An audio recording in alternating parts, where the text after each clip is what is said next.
Don't stay awake for too long, don't go to bed.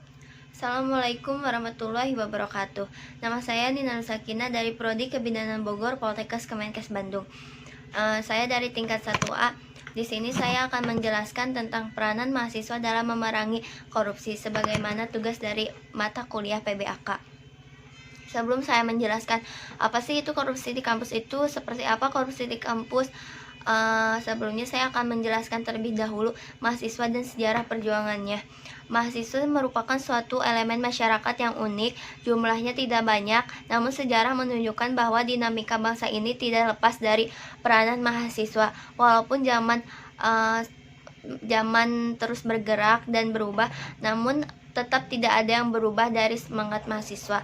Seperti misalkan kebijakan pemerintah itu tidak adil dan dapat merugikan masyarakat dan bangsa ini. Nah, peranan mahasiswa itu adanya mahasiswa itu sebagai peranan terdepan, seperti banyak demo kan ya. Jika pemerintah mengeluarkan kebijakan yang tidak adil, nah mahasiswa itu demo atas mengambil hak-hak masyarakat dan keadilan gitu. Sejarah juga mencatat tinta emas perjuangan mahasiswa dalam memerangi ketidakadilan. Sejarah juga mencatat bahwa perjuangan bangsa Indonesia tidak bisa lepas dari mahasiswa dan pergerakan mahasiswa akan muncul tokoh dan pemimpin bangsa. Selanjutnya, gimana sih strategi pemberantas korupsi itu? Upaya memerangi korupsi bukanlah hal yang mudah. Dari pengalaman negara-negara lain yang dinilai sukses memerangi korupsi, segenap elemen bangsa dan masyarakat yang harus dilibatkan dalam upaya memerangi korupsi melalui cara-cara yang simultan. Upaya pemberantas korupsi meliputi prinsip. Upaya korupsi itu meliputi prinsip, yaitu prinsipnya ada 3 ya. Ada memahami hal-hal yang menjadi penyebab korupsi. Jadi mengenal dulu apa sih penyebab korupsi itu, upaya mencegahnya, investigasi serta edukasi dilakukan secara bersamaan. Jadi meneliti gitu, gimana ini, apakah benar gitu. Terus tindakan arahan terhadap suatu kegiatan dari hulu sampai hilir, dari awalnya sampai akhir gitulah ya. Terus ada juga di sini mahasiswa dan potensi yang dimilikinya. Selain mengenal karakteristik korupsi, pengenalan diri diperlukan untuk menentukan strategi yang efektif yang akan digunakan dalam kaitannya dengan kemampuan apa yang kita miliki, apa kelebihan. Nah, jangan asal mau memberantas, kita juga harus mengetahui kemampuan apa gitu. Terus peranan mahasiswa dalam pemberantas korupsi. Peranan mahasiswa di lingkungan kampus untuk dapat berperan secara optimal dalam pemberantas korupsi adalah pembenahan terhadap diri dan kampusnya. Dengan kata lain, mahasiswa harus mendemonstrasikan bahwa diri dan kampusnya harus bersih dan jauh dari perbuatan korupsi.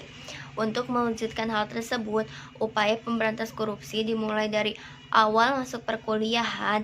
Pada masa ini merupakan masa penerimaan mahasiswa baru, di mana mahasiswa diharapkan mengkritisi kebijakan internal kampus dan sekaligus melakukan pressure kepada pemerintah agar undang-undang yang mengatur pendidikan tidak memberikan peluang terjadinya korupsi.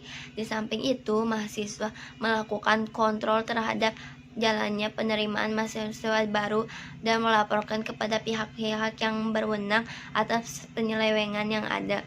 Selain itu, mahasiswa juga melakukan upaya edukasi terhadap rekan-rekannya ataupun calon mahasiswa untuk menghindari adanya praktik-praktik yang tidak sehat dalam proses penerimaan mahasiswa baru. Nah, contoh di lingkungan kampus itu ya sangat banyak, dari korupsi terkecil sampai terbesar ada. Misalkan korupsi terkecil bagaimana sih? Pasti kita sering ya. Pasti kita sering lihatnya kalau korupsi kecil di lingkungan kampus seperti mencontek tugas temannya, telat datang kampus, itu korupsi waktu. Kalau mencontek itu kayak korupsi tidak jujur gitu ya. Terus titip absen itu. Jadi kita sebagai bangsa Indonesia, mahasiswa dan penerus pemimpin bangsa ini kita harus menghindari korupsi dari hal terkecil seperti tadi ya, hal terkecil di lingkungan kampus, biar tidak terbiasa. Jadi kita harus menghindari korupsi yang terkecil terlebih dahulu supaya tidak menimbulkan korupsi yang besar gitu. Jadi dari hal terkecil bisa memberantas korupsi, membersihkan korupsi.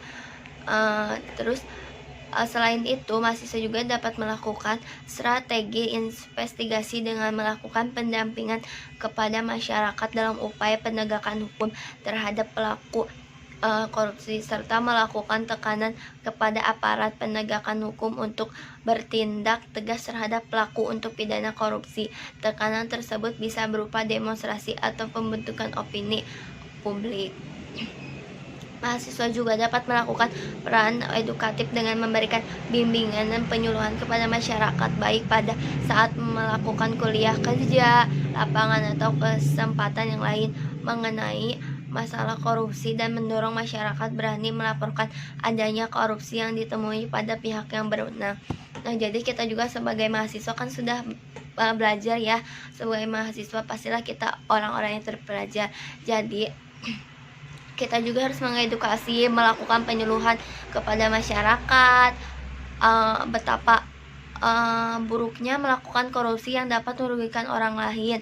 Nah, kita juga harus memberitahu seperti ada yang korupsi, kita juga jangan jangan malah mengumpat-ngumpatkan yang korupsi itu supaya tidak dihukum. Malahan kita harus wajib melaporkan ke berwenang bahwa dia itu korupsi. Jangan didiamkan dan dilindungi, karena itu bisa merugikan diri dia sendiri dan diri kita. Merugikan diri dia sendiri seperti apa?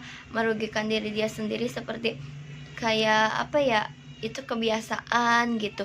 Jadi kan kalau korupsi itu makin gak ketahuan makin enak ya, makin melakukan. Jadi kita sebisa mungkin sebagai mahasiswa harus bisa mencegah.